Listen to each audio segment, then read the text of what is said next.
ప్రేక్షకులకి స్వాగతం. అప్పటికప్పుడు నిర్ణయం మార్చుకోవాల్సిన పరిస్థితి వచ్చింది పవన్ కళ్యాణ్. భీమవరం పర్యటనకు ఇవాళ బుధవారం నాడు వెళ్లాల్సింది పవన్ కళ్యాణ్. అయితే ఆయన అంతే సిద్ధంగానే ఉన్నాడు. ఆయన వెళ్తానికి ఆయన సిద్ధంగా ఉంది, అంతా రెడీయే. ఇప్పుడు ఆయన ఎంతైనా ఓ పార్టీ అధ్యక్షుడు కాబట్టి, అంతేకాకుండా డబ్బులున్న మనిషి కాబట్టి సహజంగా రాజకీయం చాలా స్పీడ్గా జరగాలి, చాలా టైం ఉండదు అనుకొని ఉంటారు కదా. అందుకని అయ్యగారు హెలికాప్టర్లో వెళ్దామని భీమవరం ప్లాన్ చేశాడు. విజయవాడ నుండి భీమవరానికి హెలికాప్టర్లో వెళ్దామని. అయితే అక్కడ దాకా వెళ్ళనిచ్చి అధికారులు హెలికాప్టరు ల్యాండింగ్కి ప్లేస్ ఇవ్వలేదు. భీమవరంలో వెంకటేశ్వర కాలేజ్ ఏదో ఉంది. ఆ కాలేజీలో ప్రతి ఒక్కరు ఎవరొచ్చినా, ఏ నాయకులు వచ్చినా అక్కడే దిగుతారు. అక్కడి నుండి దిగి వాళ్ళు మీటింగ్ ప్రాంతానికి వెళ్ళి అక్కడ మీటింగ్ చెప్పుకొని వస్తారు.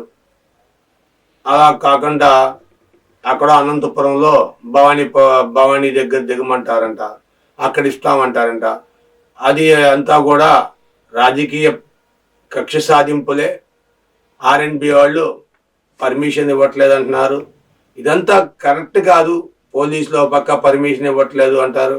ఇది నీకు ఇవన్నీ ఎందుకయ్యా? అధికారం ప్రభుత్వంలో ఉన్న వాళ్ళు ఎవరొచ్చినా ఏం చేసుకో మీకు అనవసరం. నీకు ఎలా ప్రచారం చేసి వెళ్ళట్లే హెలికాప్టర్లో? నీకు ఎన్ని హెలిప్యాడ్లు ఉన్నాయి? ఎందుకని పవన్ కళ్యాణ్కి హెలిప్యాడ్ ఇవ్వలేదు? అంటే అంత చిన్న చూపా? భీమవరంలో ఆయన మీటింగ్ పెట్టుకోవడం మీకేంటి అయ్యా నష్టం? ఎవరు నీ ప్రచారం నువ్వు చేసుకుంటావు, ఆయన ప్రచారం ఆయన చేసుకుంటావు. మన విశాఖపట్నం హెలికాప్టర్లు వెళ్ళలేదా? లేదంటే ఇక్కడికి ఇంకో ఊరు వెళ్ళావు హెలికాప్టర్లు వెళ్ళలేదా? మన తుఫాన్లు వస్తే హెలికాప్టర్లను చూడలేదా? ఇదంతా కక్ష సాధింపు చర్యలు కరెక్ట్ కాదు. ఇక్కడే అర్థమైపోతుంది మీ యొక్క అధికార దర్పం. ఇంకెన్నాళ్ళు? మహా అయితే ఇంకో నెల రోజులు చేస్తారు మీ దర్పం, లేదా ఇంకో 2 నెలలు చేస్తారా? ఒకవేళ గెలిచారనుకో మళ్ళీ కంటిన్యూ, గెలదనుకో అప్పుడు మీ పరిస్థితి ఏంటి? ఆలోచిస్తున్నారు ఎవరన్నా? అసలు ఇది కక్ష సాధింపు చర్యలు మానరా మీరు? ఆ చంద్రబాబు నాయుడు కక్ష సాధింపులు చేశాడు. మీరు మిమ్మల్ని ప్రతిపక్షంలో ఉన్నప్పుడు మీకు మైకులు ఇవ్వకుండా మిమ్మల్ని అది చేసి ఇది చేసి, ఇప్పుడు మీరు వచ్చారు, మీరు ఆయన్ని పెట్టి గొడవ చేస్తున్నారు. రచ్చరంబోలా. వాళ్ళు మీటింగ్ దానికి వెళ్తుంటే మీకేమైంది? అయినా పవన్ కళ్యాణ్ కార్లో వెళ్ళొచ్చు కదా, కార్లో ప్లాన్ చేసుకోవచ్చు కదా. భీమవరం 1,00,000 కిలోమీటర్లు ఉందా? అంతా కలిపి 150 కిలోమీటర్లు విజయవాడ అండి. కార్లో ప్లాన్ చేసుకోవచ్చుగా. హెలికాప్టర్లు ఎంతమంది పడతారు? మహా అయితే 6-10 మంది. ఆ 10 మంది కోసం హెలికాప్టర్లు వెళ్ళాలి, వాళ్ళ మీద బురద చల్లాలనుకున్నట్టుగా అంట శుభ్రంగా కార్లో వెళ్ళొచ్చు కదా. ఆ టైం లేదు. ఓకే, మీ ఇష్టం. అదే అంటారు, బుద్ధు భూములు ఎలా అంటే రాత్రులకు గాడుది కాదని. మీరేమో కార్లో వెళ్ళాలనుకున్నారు, హెలికాప్టర్లు వెళ్దాం అనుకున్నారు.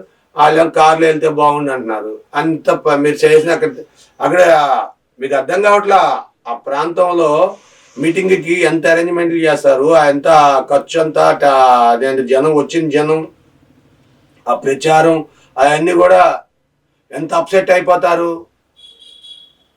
10 నిమిషాలు లేట్ అయినా, 1 గంట లేట్ అయినా, 6 గంటలు లేట్ అయినా, 5 గంటలు లేట్ అయినా కారులోనే వెళ్ళిపోయి మీ కార్యక్రమాన్ని విజయం చేసుకోవాలి. కక్ష సాధింపు చర్యలు ఇంకోటి XYZ కాదు. అవతలోడు ఆపేసాడు ఇంకా మీరు అక్కడ దగ్గరలో దిగిపోయి కారులో వెళ్ళి మీ పని మీరు చూపించాలా, మీ సత్తాన్ని మీరు చూపించాలా. అంతేగాని మీరు ఆగిపోతే ఎలాగవుద్ది? ఓకే, నెక్స్ట్ టైం మంచిగా ప్లాన్ చేయండి. Thank you for watching our channel. దయచేసి మీ విలువైన అభిప్రాయాన్ని కామెంట్ రూపంలో తెలియజేయండి. Thank you. దయచేసి సబ్స్క్రైబ్ చేయండి, లైక్ చేయండి. Thank you.